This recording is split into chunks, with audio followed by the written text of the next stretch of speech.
उज्जैन जिले के गांव भेदावाड़ में एक अनोखी रिवायत में अकीदतमंद गांव का गायों को अपने ऊपर चलने देते हैं। ये रिवायत दिवाली के दूसरे दिन गोवर्धन पूजा पर मनाई जाती है। मध्य प्रदेश के इस गांव की दिवाली के बाद की अनोखी रस्म में गाय अकीदतमंदों के ऊपर से चलती हैं।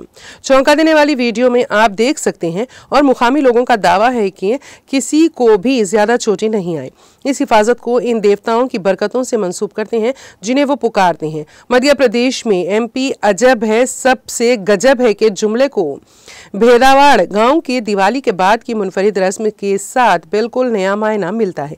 यहाँ एक ऐसे मंजर में जो दिलेर और अकीदतमंद लगता है, गांव वाले लेट जाते हैं और गायों को अपने ऊपर चलने की इजाजत देते हैं, ये यकीन रखते हुए कि ये उन्हें इलाही नेमतें अता करेगा और उनकी गहरी ख्वाहिशात को पूरा करेगा।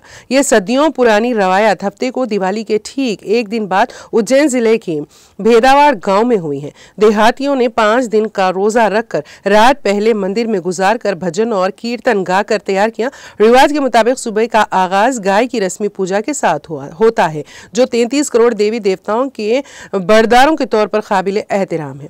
इसके बाद अहम वाकया आता है। देहाती एक लाइन में लेट जाते हैं और गाय ढोल और नारों के साथ साथ उन पर चलती हैं। मुकामी लोगों का दावा है कि किसी को भी ज्यादा चोटें नहीं आई हैं। इस हिफाजत को इन देवताओं की बरकत से मंसूब करते हैं जिन्हें वो पुकारते हैं।